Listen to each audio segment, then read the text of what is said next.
Hey, what's up? Today we're going to be talking about extending childhood. There's this idea that's going around that some people say they want to be a child forever, or they'd like to be like a child forever. And I don't think that they actually mean they want to be a child forever, or they want to extend their childhood forever. I think what they're actually saying is because I'm trying to think. I don't think anybody actually wants to be pooping in diapers as an adult, right? That's not what they mean, obviously, by extending their childhood. So what is it that they actually want? And there's this, I guess, feeling of when you're a child, when you look back fondly, is interesting because you don't do this as a child. As a child, you're not trying to be a child forever. You're trying to grow up as quickly as possible. Oftentimes you'll hear from kids, I can't wait to be an adult. Now that's sort of artificial in a way, because oftentimes parents are telling their kids, or adults are telling these kids, you can't do this, you can't do that, and you have to wait till you're older, those sorts of things, which then puts in the child's mind that they cannot wait till they're older so they can finally do some things. They actually want to have some more responsibility, which is interesting enough, right? But looking back, it's very easy to be fond of having been a child and like, oh, I wish those days would come back. And really, what I think most people are saying they wish would come back is a feeling of security, a sense of security, at least, a sense of wonder, like being able to look out on the world with bright eyes and being curious about things, and wanting to learn about things, and also just having a lack of worry or lack of anxiety, not a lack of responsibility. Again, you have to have some level of responsibility to use the toilet or to feed yourself, those sorts of things. But having a lack of anxiety about how you're going to make these things happen, which is very different, right? Um, all of this is really like, who wouldn't want those things? Who wouldn't want to feel secure? Who wouldn't want to feel a sense of wonder? Especially if you become jaded by the world, where you're like, I mean, what is going on in this world? If Have you looked outside lately? I mean, I live in Florida. It's nice and bright and sunny outside right now. It's beautiful. The temperature is really nice. But what I'm really getting at is, look at media. Look at what's going on in this world, what different governments are doing, what different politicians are saying, and what the actual effect is on people, on people of the world, all over the world, right? It's one thing to say, oh, who cares about what the politicians are saying or whatever, doesn't concern me, but it's actually having an effect on people of this world.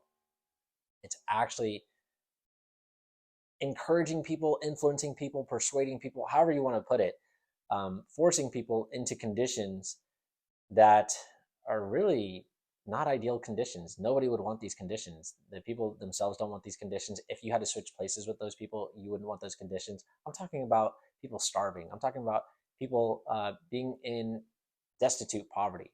You know, I'm talking about people who are in a situation that's like really hopeless and would really like for that to change, or people who are under extreme pressure to perform for somebody just for survival, right?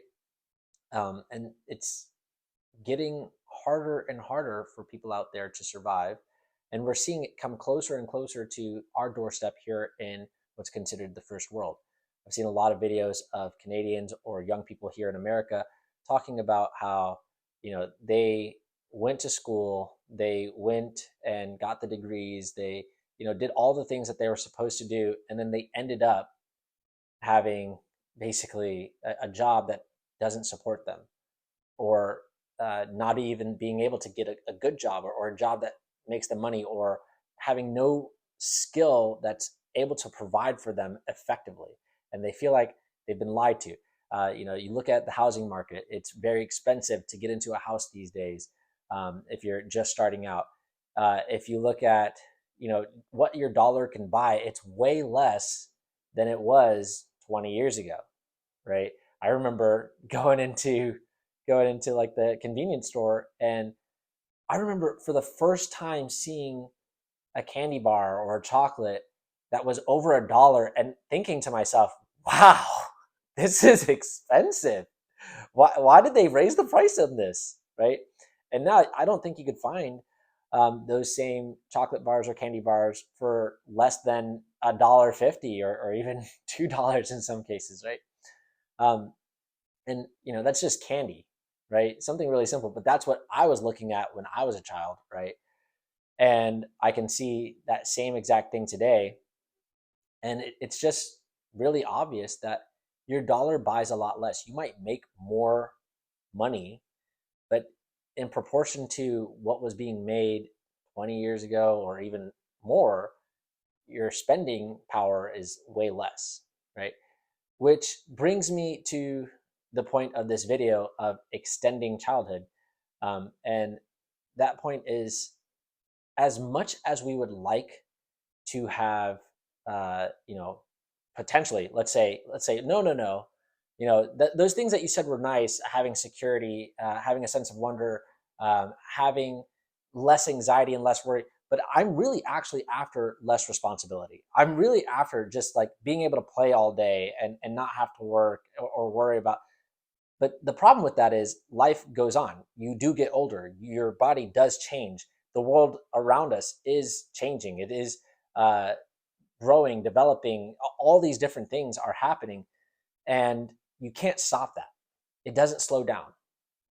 Even if you're like, well, no, why can't we just all be innocent? That's another thing that people say is, as far as uh, extending childhood, extending that sense of innocence, really. And I just want to make this point. You can still have a sense of innocence, but actually know things. And what's happening right now, and has been happening for many, many decades, is this artificial extension of childhood. An artificial extension of childhood means having somebody else take responsibility for you, having someone or something, or placing responsibility outside yourself. And the more and more that you do that, the longer it extends your quote unquote childhood. But it's not extending your childhood in the sense of you have no anxiety or less anxiety, but it's extending your childhood in the sense of you're more immature. And so, what happens to do that, and has been doing that for many decades, is school. School itself, this thing that's purported to give us an education, is actually just a very long extension of childhood, a very long extension of immaturity, because it's not actually preparing you for the real world in any reasonable way, in any practical way.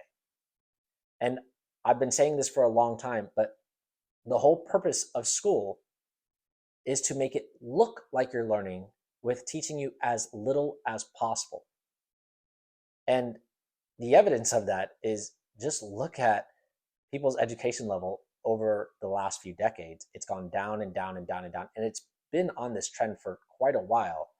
But they're able to teach you less and less and less each year because the previous generation knows less. And so they can get away with teaching you less. They can get away with more of not doing their job, or quote unquote not doing their job, because it's actually doing exactly what the system is intended to do, right? And I'm not the first to bring up this idea by any stretch of the imagination. In fact, this has been said by defecting KGB agents uh, decades ago, in the 70s. In the 70s, they were saying this kind of stuff, right?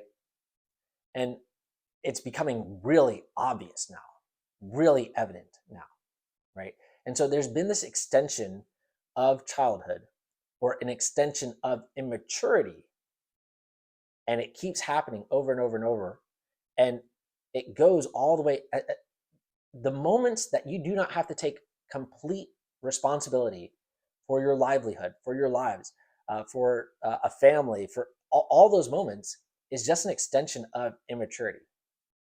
An extension of immaturity in the sense that, not saying a judgment against the person who this is happening to, but it's an immaturity in that you don't have the capability of being responsible for yourself. And that is a huge issue because as a child, you actually don't want that. If you can remember back to when you were a child, it wasn't that you didn't want responsibility. You actually wanted to do things. Like, I can't tell you how many kids I've talked to that want to go work.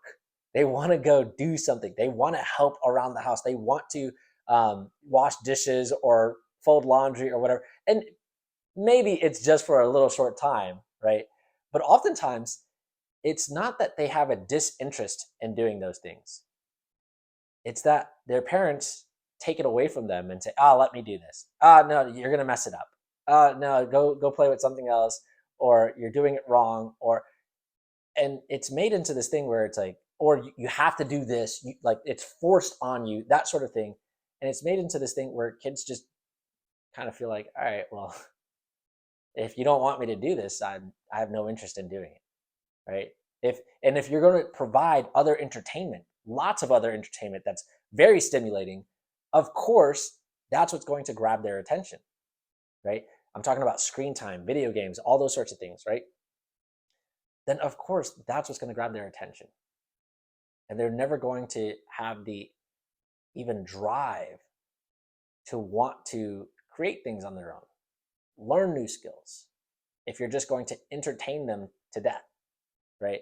Or in the case of school, drive out any curiosity, any desire to learn, any inkling within their minds of, I actually want to get down to the bottom of this. I actually want to find out, what is this?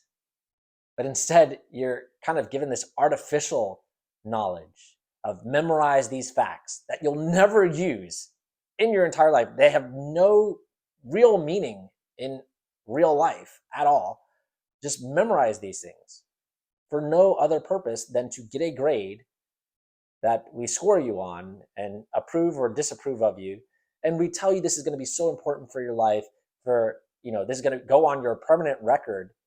What the hell is a permanent record in school? Literally, like, after you graduate, after you become an adult in the real world, you have to get a job. Nobody cares about your school record, actually. Maybe some university might care for it, but again, that's an artificial extension of childhood. Somebody else is taking responsibility, saying, I am your parent, I am your authority, I will tell you what to do or what to think or whatever. And it's really silly, actually, because the reality is we live in a world that we have to, well, we have to provide for ourselves and actually provide for others. The world that we're living in is kind of based on this artificial idea that we're all working for some corporate giant. That's literally what most people's existence is. They're working for some corporate giant like Amazon or Walmart or the government. That's a corporate giant that so many people work for or inadvertently work for, because the company that they're working for is actually contracted by the government. And so they're really just an extension of the government, right? But it's like all your money, all of the citizens' money, all of society's money goes to a very few people. When the reality is it could be used at the very least to make sure that everybody's basic needs are taken care of. And as a humanity, as society, but with humanity, wouldn't that just make sense? Like, ideally, wouldn't that just make sense that we could come together, put our minds together, be very intelligent, and say, yeah, actually, we need to do that. But what's actually happened is most people will go through some sort of school where they think they're intelligent, but they're actually kept at a very small, low potential of what they're actually capable of. And they think they're intelligent, so they don't question it. They don't strive for more, really, or much beyond where they're currently at. And that leaves us in a position where we don't actually think beyond ourselves. We don't actually think really creatively. We don't actually come up with solutions for what's going on in this world. And what does that look like? Well, you see the wars going on. the violence, people being in positions where they don't have food, they lose family members, they can't survive, actually, when we literally have the resources to do that. Like currently on this planet, about 7 billion with a B pounds of food get thrown out every single day. And that's a low estimate that I've seen. And 25,000 people die of starvation every day. Okay, do you think 25,000 people could eat 7 billion pounds of food? That would mean that they would have to eat like something like 280,000 pounds of food every day. It's like the math is we have way more than enough food to feed every single person on this planet. We even have the resources to do that. We have the transportation resources. We've got the technology to do that, to work out the logistics. It's just not profitable. That's the only thing, right? And there's not enough people saying, hey, this needs to be a priority. This just makes sense. We can do this. Then no one would have to worry about survival per se. We could all survive and live well. And then we could do way more creative things. But as long as we are stunted in our maturity, in our ability to respond in this world because we lack education, then the problem is obvious. We are not going to make it very far. We're going to be perpetually in this, what you could call hell, because we're not intelligent enough to realize that we're creating this for ourselves. So the solution is we have to stop participating in the education system the way that we've been told we're supposed to. And we have to do something wildly different. Now, you've seen some videos that I've posted or others have posted where we've got 3-year-olds reading, or kids under 3 reading. And that's really exciting, right?